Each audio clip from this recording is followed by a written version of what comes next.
So today there is a kind of topic that has been delivered, and it's an interesting one. It's social media algorithms and the human mind. And excuse me,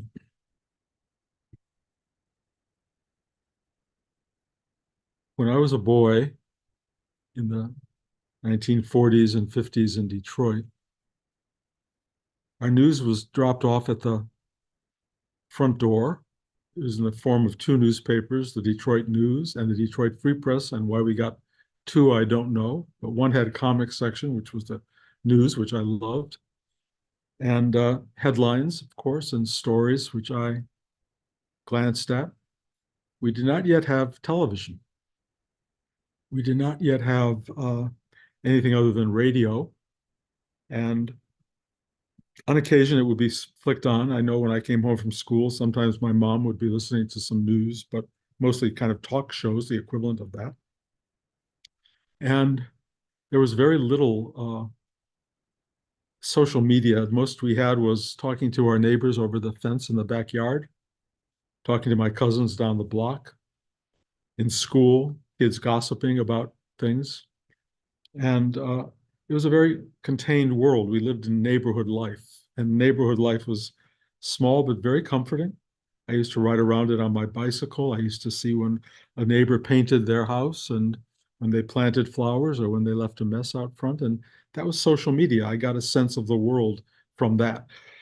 And then television came in, and there were, I don't remember if it started with three networks, but there were network newscasts in the evening. I think we also started to have some local newscasts, and usually they were around dinner time, and we didn't listen to them very much, but occasionally we did and got a sense of what was going on in the world, and it was very contained in black and white. So when the Korean War started, it was in a little tiny 5-inch screen in our consciousness, black and white screen, and there was a war going on somewhere, but it was small. It was not like the newsreels that used to go on in our movie theater. The newsreels in the movie theater, which is where I got most of my news in a Saturday matinee, were big screen, black and white, and they really hit you because they were so large and because they really spoke to you. But when news came to you in a very little screen like that, uh, it was modified. It was like you were much bigger than the news, and it was not hard to dismiss it, if you will. And then the screens got bigger. My dad actually had a magnifying glass that he put on the 5-inch screen that made it like a 10-inch screen.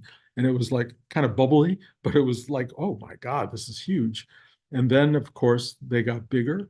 My friend down the block, Larry Gelb's parents got a color screen, and at some point, and color TV was like mind bending, and the world was much more attractive. I really wanted to look at it, but the news was still the news, and much of it was still broadcast in black and white. A lot of the cameras that they went out with to shoot newscasts were black and white, and so it was still a world that was not yet fully realized as a colorful imprint. And then, of course, we all know it all started to get bigger and bigger. Screens, even movie screens, went from a regular size screen to a Cinerama, and then 70 millimeter screens. And we were engulfed by the magnitude and beauty of outside events. And so we all had a kind of shared awareness. It was neighborhood like, it was small city like, or big city like, but we all kind of knew where we fit and where we belonged. And then, of course, you all know where we are now.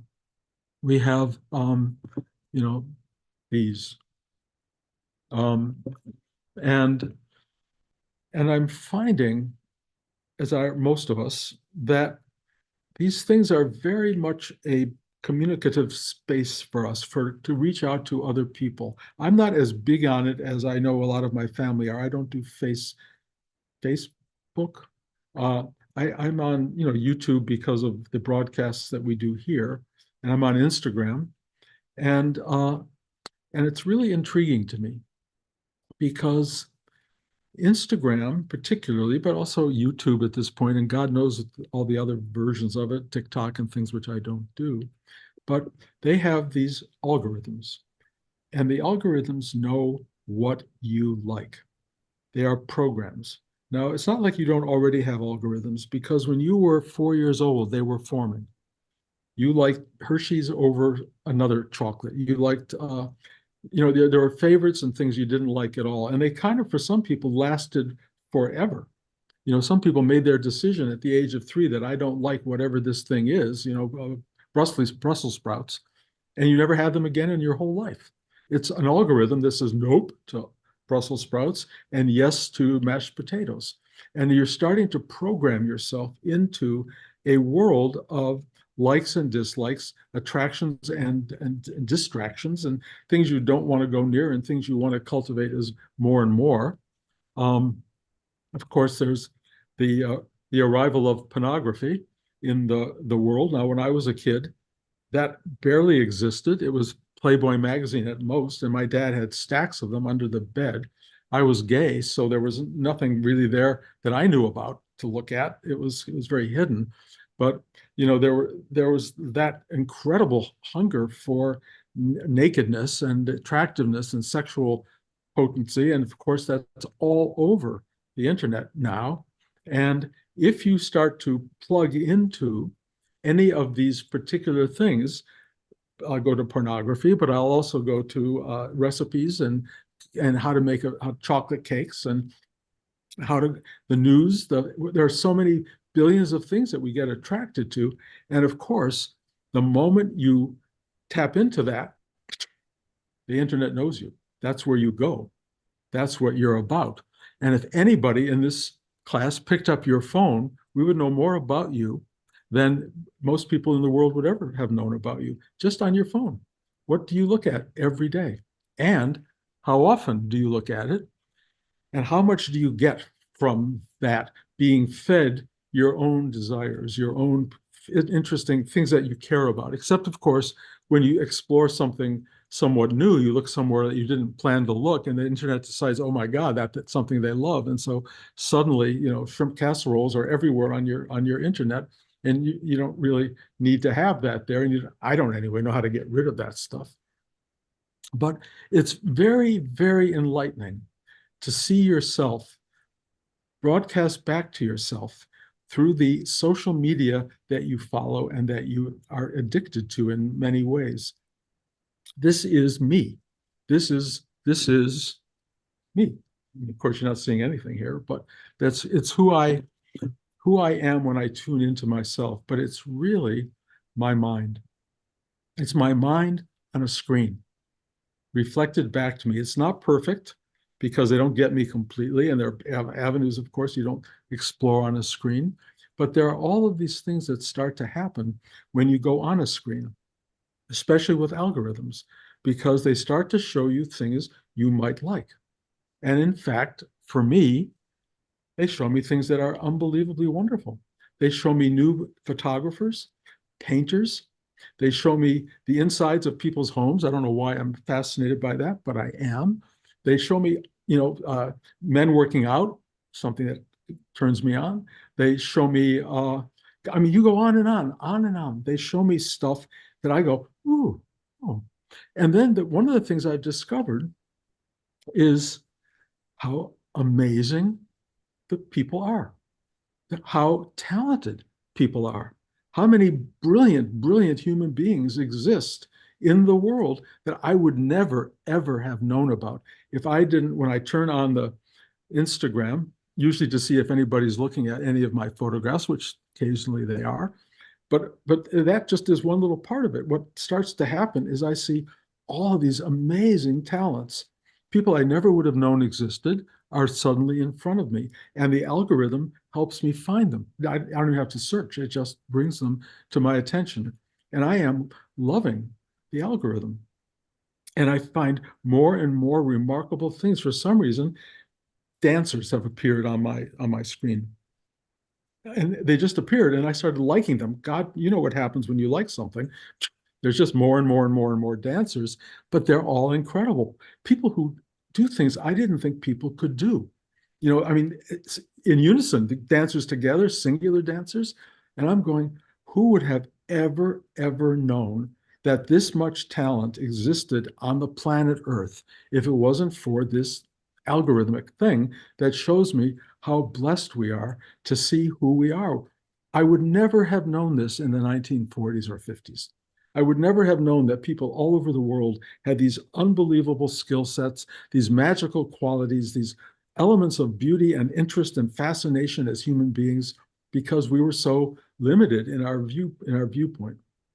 And I just felt, in the old days, I was very comfortable. Now I'm like awed by what's going on. And then there's also, I feel somewhat controlled by my algorithms. They know me better than I do, or in ways that I maybe wish sometimes they didn't know me. They are, in a certain sense, critical mind.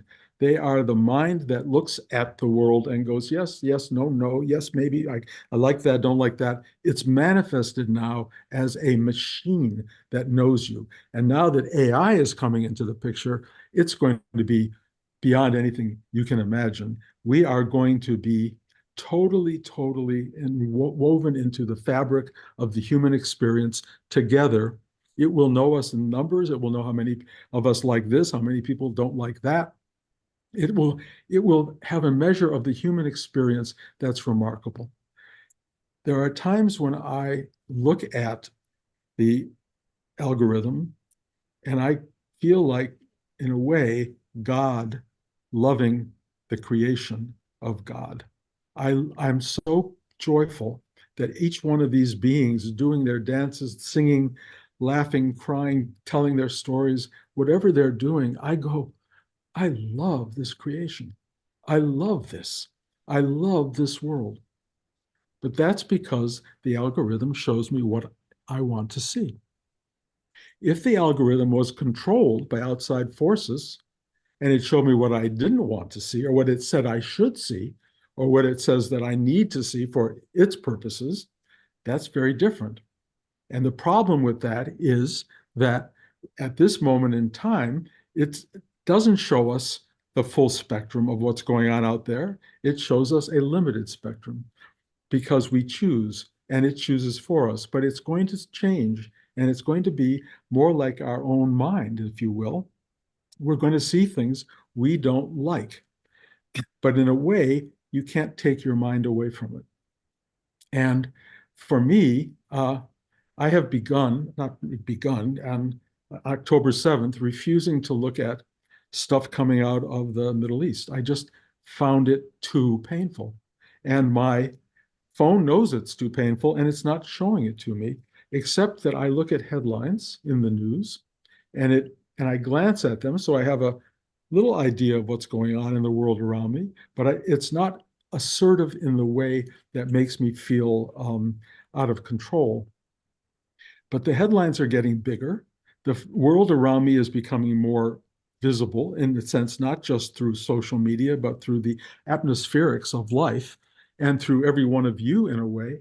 I'm starting to look at all of us who are caught up in different parts of the network, if you will, but we are broadcasting it as a social event, a combination of experience where I can start to now feel the darkness that's growing around us in each other and in the world. It's a powerful thing.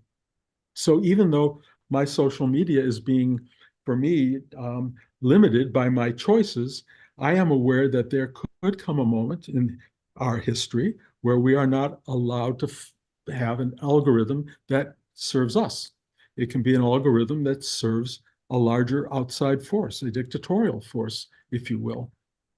That really scares me. It is the nature of the internet, if you will, in many countries around the world, where you are only allowed to see what they want you to see. And so your mind starts to become manipulated by, driven by these outer forces.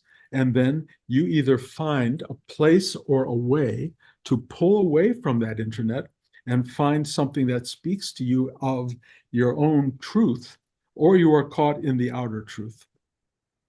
Most human beings are all caught in the outer truth. We're all caught in what our algorithms give us and tell us about life and the world around us. But if you become initiated by suffering, pain, psychedelic drugs, whatever it may be, and suddenly all that gets exploded, and you go inside and realize the world is not what it appears to be, not what the algorithms are giving you, not what your mind has programmed you to think of all your life. It's something else altogether. Until that moment occurs inside you, you are a victim of your own algorithms. And if they're beautiful and wonderful and celebratory, great. But when they become dark and controlled and manipulated by these other forces, which can also be your own cortex, cerebral cortex, which is manipulating things and doing things, until you free yourself of that domination, you are a victim of your mind. Your mind is a source of profound suffering in the end. Now, you may say, well, I'm getting so many algorithms making me happy on the internet. That's great. But if I say, click, turn it off, turn off your phone, do not go to the algorithm for an hour or two or 10 or a day. Suffering, the beginning of suffering. And you are suffering because you don't have your fix. You don't have this thing that flows into you. You don't have it on your terms. It's very frustrating. And, you don't know that there's an alternative until you are initiated into it's all going off. Imagine, for example, the internet goes dead for a day or a week. It turns off. Or imagine that you actually push off. And then there you are with a blank screen. That's the beginning of the journey into the witness, the viewer of all of this cosmic social media noise. That's the beginning of diving into your true self and seeing the world for the first time as a projection and not as an ultimate truth. You start to go into yourself, into your psyche, into your chakras, and you open them up, and they begin to show you a universe much bigger than the world of social media. And you start to see everything in context, not as its own kind of truth, but only as a projection of a kind of truth. And this deeper space, this meditative space, which you get to through effort and asking for help, is absolutely a freedom from the noise of your mind, the noise of your social media, the algorithm that dominates your everyday life. And you start to go, oh, I don't have to do that. I don't have to be caught in that. Or I can choose 10 minutes of it. Or I can sit here and look at it and celebrate life and turn it off. You have that power if you go there and if you use it. But you need to have the energy to do that, and it comes from practice. I was never a gym rat as a kid. I just wasn't that kind of person. But at some point, I began swimming when I was living in Bloomington, Indiana. And I used to go to the pool there, and I loved swimming. I loved all the people swimming, and I loved being in water and moving and the beauty of it. I also loved the locker room. It was an attraction on so many levels, but I just loved water. And then I had a therapist who said to me, "You need to walk. You're not getting rid of enough burning up enough calories in the water." So I started adding walking to my life. And I started walking more and more, like 4 miles, 5 miles, 6 miles a day. And, and it became an incredible joy for me to move. And in my first house in upstate New York, I had, miles of trails, which I would walk around by myself or with Blanche or with the dogs. And it was really lovely. And then in California, we had just wonderful places to walk. And to this day, I walk. But my back is starting to give out. It really got bad about 2 years ago, and I could barely walk, and I had an operation, and now I'm back into walking, and I walk every day. I do 2 miles just in my house, which sounds absurd and kind of is absurd, but I can do a perimeter inside my house that adds up in an hour to a little over 2 miles, and then I walk more during the day, and if I can, I go outside and walk, but the hills are harder for me. But here, what I'm getting at is effort. Effort is everything. And as you get older, you will find it harder and harder. And if you don't have a practice and a discipline now, you're not going to get a discipline when you're in your 80s or 70s or 60s. It's just late. You need to inculcate that now. And if you do it now, you will be a beneficiary of that. It'll dwindle, your body will give way, but it will be there, and you can continue to feel quote unquote healthy for the rest of your life. For people who are not following that algorithm, let's say 50% of Americans who are obese and overweight, who are addicted to another ice cream cone, another waffle, and you name it, whatever it is your addiction is, when you are living that life and you become overweight, you're in your 50s, 60s, and I look at these people and they're already looking like 80 and 90-year-olds. And they're looking that way and they're being that way because they have no discipline, no practice, nowhere to go with their energy. And so they're just giving into the algorithm all day long, day and night. And they are literally, I suspect, also looking at FaceTime, looking at Instagram, looking at YouTube all the time, and TV. God knows we have enough to look at now. And I just read an interesting thing in the paper today that Netflix and all these other guys no longer care about the author. They only care about the audience. So they're only going to make television shows that make the audience happy. Well, one of the great challenges for me in my life when I was a kid was going to movies that challenged me, that were difficult. If they don't make those movies anymore or publish those books or whatever, you are going to be just fed more and more of what you are drawn to, nothing that challenges you, nothing that expands your inner life or just expands you as a human being. And you are going to be a victim of this awful, awful addiction to the stuff making noise in your algorithmic sense. If you do that, when you get to be my age, and the end is starting to become very visible, and you start to see things falling away, and you really see that you don't have the physical, mental capacities that you had before, you're grateful for the little ones you have. And the best thing you're grateful for, at least for me, is the deep dive into my spiritual space. I love that space.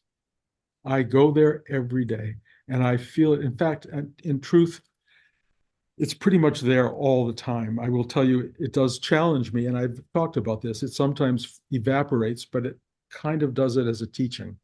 And I have to do more effort, if you will, to find my way back to core joy, if bliss, whatever you want to call it. But for me, it's not even bliss. It's just oneness. It's just such unbelievable connectivity to the totality, And it's what we are, but most people don't know it because they're living completely in the outside expression of things and not the inside, which is the center of everything.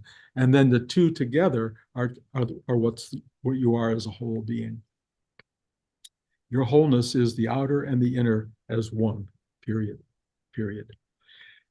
The joy of going deeper and deeper into that every day is that you are, in a way, adding another element to the algorithm.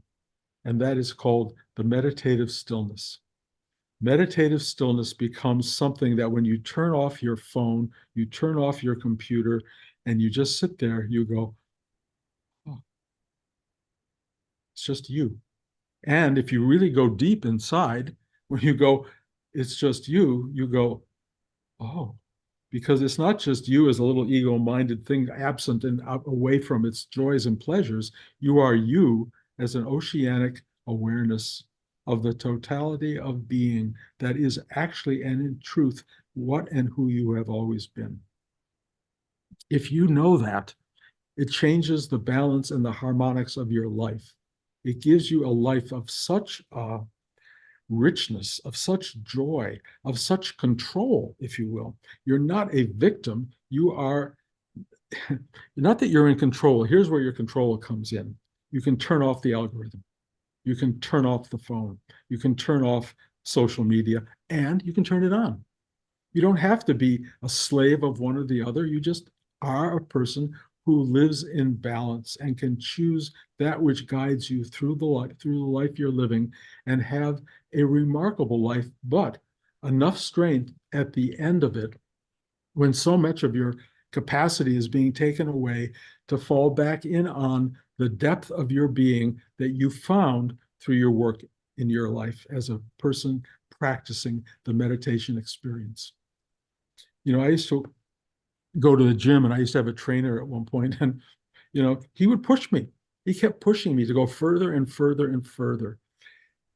And I went with him, and it was great. It was great training. I don't know where it would have gone had I stayed, but we left the city where we were doing this. And again, I continued with my walking, and I continued with my swimming, and now I just walk and I do push-ups and stuff against a wall instead of on the floor. But I do whatever I can do, and I know it's good. I know it's good, and it helps me. And I also, every day, I spend time in my chakras, if you will, in my heart, in my gut. I feel my voice expanding, my clarity, my head opening up to allowing me to see bigger visions of life than I normally see. And I just go, thank you, thank you, thank you. As everything is now falling away, the secret, if you will, is that core awareness is more present than ever. It's called wisdom, if you will. It's called insight. It's called knowing. It's called enlightenment, because you don't have any of the weight of your outer life demanding everything of you. You're just there. You're just there. And I can tell you, and every spiritual teacher will tell you, you're there now. You're there right now. If you don't know that, get to the gym. Do the work. Do the practice. Go inside. Ask for help to surrender. Ask for help to open. Find your way into the half of life that is the interior, not the exterior, and do it. If you do it, I can only speak for myself, obviously. It's better than not doing it. And I'm surrounded by people who don't do it, who've never done it, or who say they're doing it, or who go to they go to the gym, they walk for 2 minutes, and they go home and think, well, I just walk for 2 minutes. Well, that's great if your mind feels good about that, but it won't have any impact on your body. Excuse me. It won't have any impact on anything. And I see many, many people in their spiritual lives give it 2 minutes a day and go, hey, well, okay, I did it. That's not going to do it. And I will tell you, the proof's in the pudding. And when you hit 80, 81 or whatever, some of us are older than that, the proof is there because you've done the work. And not only that you've done it, and then sorry if this will just upset you, you have to really do it harder than ever at this point, meaning that it can't be a casual part of your life. It has to be front and center, because the path forward into the immediacy of now, into the immediacy of what's in front of you, always in front of you, nothing to do with future, nothing to do with past. The immediacy of now is remarkably potent. And if you don't have a mechanism to be in that space, there are not enough distractions out there to take care of you. You won't find enough social media. You won't find enough streaming television. You're going to be what they call suffering. Over the eclipse last week, an interesting moment. I had the opportunity, Blanche and I, to go watch the eclipse in a big park with my grandchildren and my kids. And the other option was that Daniel and Natalie, dear friends of ours, were staying over, and they brought George and Cheryl. George is Daniel's dad, and Cheryl his mom, and they came over to watch it in my backyard.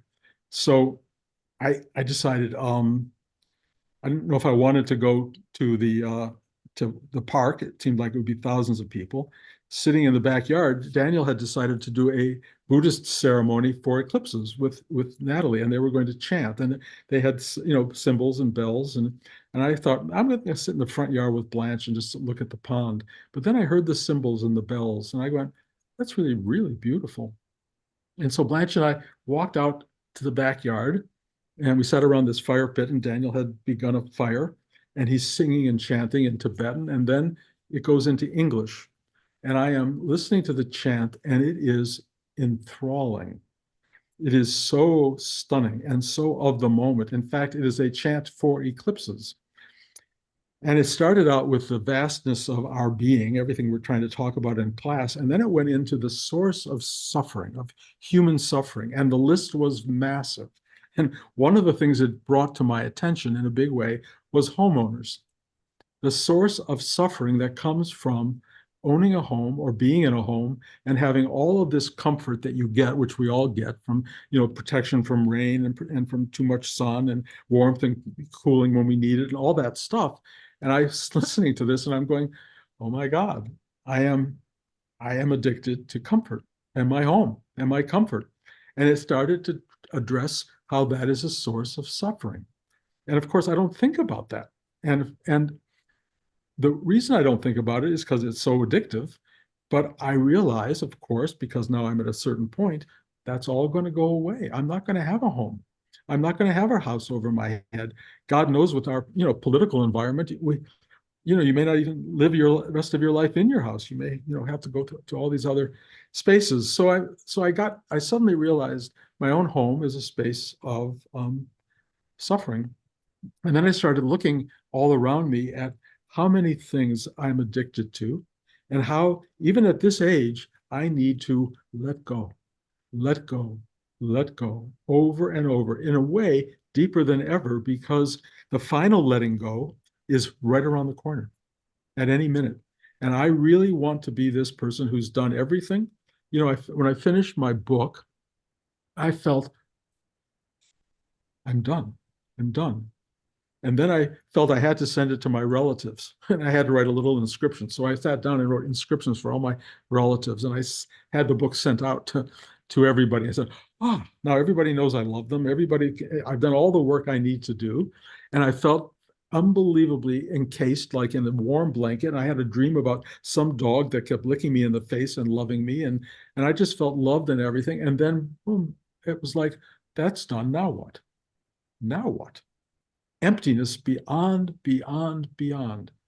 And that began to become for me the realization that the real work starts now. The real work starts when everything is finished. You've done it right so far. You've been good. You've followed the dictates of whatever the consciousness is that speaks to you. Now what? And it's really where I'm coming from. It's my practice now, the now what.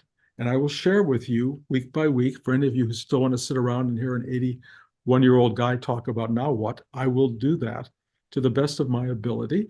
You're all welcome when you say, okay, I got it, Bruce, to go off and do your own thing. That I have no need to hold on to anyone, but I will tell you, and I'll say it now, and I'll probably say it for years if I'm around to come. This is the time where all of that practice becomes the centerpiece of your life. Waking up to nothing and finding everything. That's the centerpiece. The wonderful thing about the chants that Daniel was doing was that it said, if you're hearing this chant during an eclipse, you only have 3 more lifetimes. I don't know what to do with Buddhist teaching, and that sounded great. I would go with no more lifetimes, to be honest. But the idea of 3 more, okay, I'll do that. But one of the things I see in teaching, in a way, is how many more lifetimes most people have because they're not doing the work. They're not doing it. They're not doing it enough. They're not there yet. And they're going to get to my age and they're going to go, oh no, I should have done that. And all this regret will come out. And that just builds into the core of the next life, if that's how it all really works. So the end of all of this talk, this long, God knows what algorithmic talk, is you're in control. It's your algorithm. You've been programming it from day one. You're still programming it. You're allowing the universe to come in and program it even more with social media and everything else. And you have this capacity inside to go, click. Welcome to now. Welcome to this. Welcome to nothing happening. And that's where you live. That's the truth. That's who you are. Make peace with that. Find joy in it if you can. Find reality in it and be that person. And then you will discover where algorithms come from, where social media comes from, where neighbors come from, where the world comes from. You'll get to see the whole picture. And if you're lucky, you'll go, amen.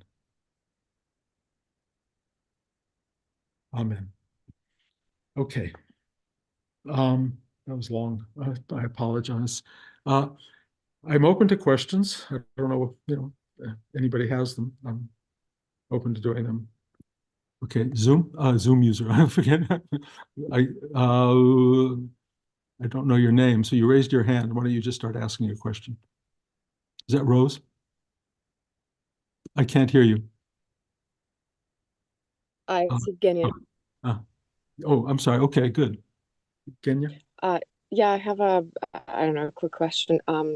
So during the meditation, I had this urge. It felt like maybe now after hearing you talk, maybe that's you passed it on to me, but I had the urge kind of to write down the way in is the only way out, and then you started talking pretty much about that after during your talk. So I don't know, do you think it's connected? Sure. Yeah. Um, sure. I mean, Okay. I don't know what to say beyond, is any dictate that says it's this way or that way usually is not quite that like that. It's usually a lot Mm-hmm. subtler than that. But yeah, the way in is the way out is in many ways true. Mm-hmm. I don't know if Interesting, I'd say, because it's you because you started I talking. wouldn't say the only way. That's all. The only- Thanks. Okay, thank you. Anybody else? Uh, Hey, Bruce. Mark. yes. Mark, hi. Hey, Bruce. Uh, I liked how you kind of ended this with a now what idea. And that for me, I think it plays a part for everybody, the now what. And with social media, obviously they create the now what for you, right? So as soon as that video is done, there's another video of we got a puppy. So guess what? Every Now YouTube what? thing I'm seeing now is how to raise a puppy. And it just keeps going on and on. Here's another person. Here's another person. It's just so the now what in the social space, very easy because it continues. Same with TV. So all these screen stuff, helps you with the now what. But once you turn it off, then you go into the now what in a different sort of way. I'm just wondering for you, does the now what slow down when you get really connected to that source that you talk about in your talks? It's not a given what happens. It's always what's happening. And I will tell you, there are times where I do my walk, which has a lot to do with the now what, and I am flooded with joy. In my house, you've been here, so there are photographs and images and artwork and all these things that give me great pleasure. I look out the windows because there are lots of windows, and I get the forests around me and the pond, and there's a lot of stuff filtering in terms of now what, and I feel very cocooned and very joyful. And then half the time, I'd say, or maybe not a third of the time, everything goes away and there is no feedback loop at all. There's just me walking through the space. I don't know how I got here. I don't know what I'm doing here. I don't know where it is. I don't know how to connect it to the rest of the world. I am in absolute oblivion in a way, and it is desperately unpleasant. And all I can do is go, okay, okay. I don't know why one comes and then the other comes, except for, and I've said this before, who is responding to this? Who is unhappy with the absence and who is grabbing on to the pleasure? That is what they are working through, trying to get me to wash away that person completely. So there is nobody going for one thing or rushing away from the other. There is just this. And then when the darkness comes in and the light comes in, I could bow down and go, yes. And I keep moving through it. And that's what I'm trying to do now. And there's an incredible effort involved, but the payoff, if you want a payoff, is the wearing away of Bruce on every level. Because there's more Bruce there than I ever imagined. There's all these little subtle places. They're part of the algorithmic stuff from my childhood, if you will. And it has to take care of all of that. My algorithm from childhood is keep me comfortable, keep me cozy, keep me like loved by everybody. And that they're not going to do that. They're going to have to teach you. You are not going to be singled out and loved in the way you expect or want to. And that algorithm is so old, it's really shocking. But you have to learn to go, no, okay, okay. And that's my practice right now. I'm really learning how to have nothing ahead of me that's known and how not to run from or toward any of it. Just be in it. And it's incredible teaching. It's not satisfying in the old algorithmic sense because it doesn't give you tastes of sugar and moments of spikes. Exactly. The reality is it's all of the above and none of the above. And there's a kind of release into something much, much greater that they are starting to reveal in ways that I have never seen before. It's really quite shockingly powerful. That's all I can tell you. And if I get more information out of it, I'll let you know. But the real wisdom ultimately is none of the above, go forward. And it's really powerful. None of the above. Everything you think is this or that based on a truth that you were given early on, not going to be there. So that's all I can say. It's really a great, great teaching, but there's no one to learn the lesson. Very strange, but powerful. Does that answer the question at all? Okay. Yeah. Yes. Okay. Well, but just because the addiction of what's next can be so consuming. I mean, we do a meditation for 45 minutes and then, okay, what's next? Like the mind isn't going to stay here in that 45 minutes for very long. And right. It wants to get addicted and go, okay, now what do I do? But again, I have to say, after a meditation at a certain age, and you're done, there is nothing next exactly. It's just, go to the bathroom, blow your nose, get a glass of water. That's it. I mean, there isn't a huge, my to-do list. I mean, I have one I can go to, but it's not announcing itself. It's like I have to go, okay, now I'll find this or do this, or something deep inside me goes, turn right, turn left. And that's what I do. And it's really kind of an attunement to the self that wants to express itself in the world through you. That's all I can say. And there you are. And I know it's working in you guys. I know it is. So, it's just gets subtler and subtler and subtler until there's a point where cognitive part of this is just not serving you.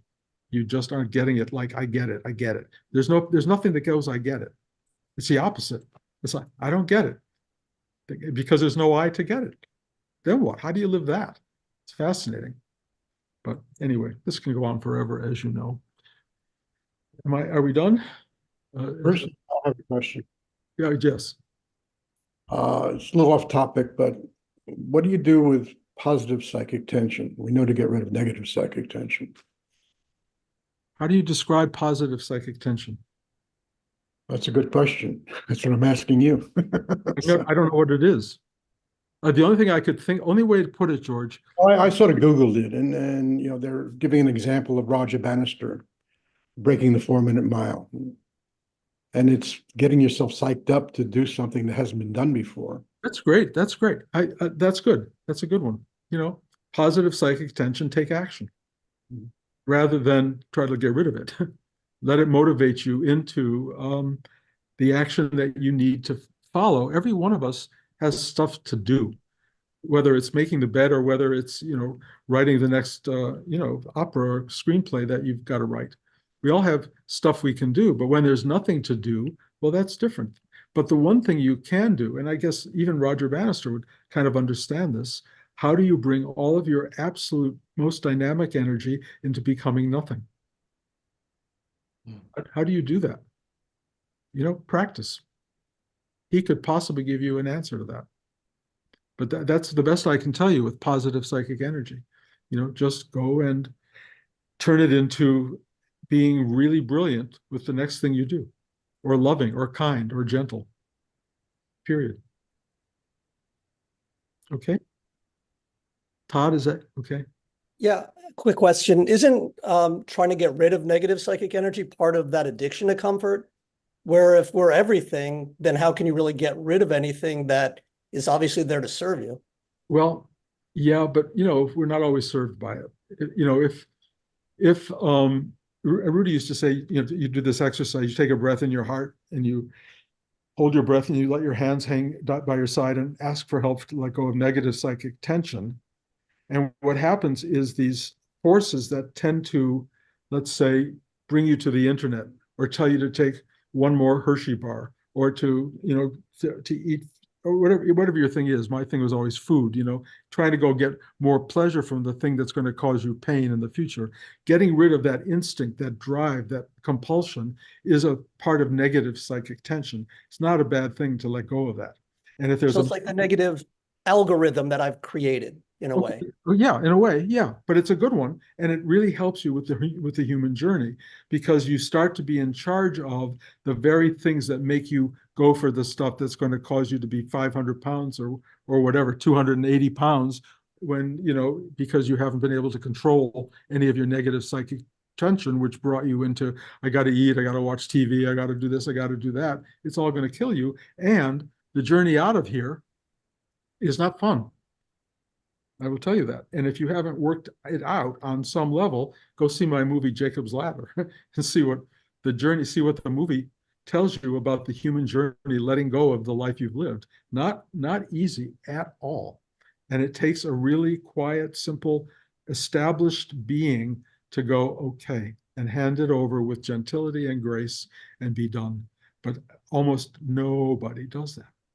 But you can all do it. Everyone who's sitting here right now, none of you would be here if you weren't candidates for this kind of beauty and joy and grace in this lifetime. Many of you are already, you know, living and expressing that regularly. So it's a really beautiful, beautiful thing. But I can only tell you that if you get lazy or sloppy or you don't really commit to this, it will leave you. It just goes away. You know, they only want Rudy's got, you know, the guys upstairs, they only want people who bring its vast energy into the world through the channel that they have become. That's the job.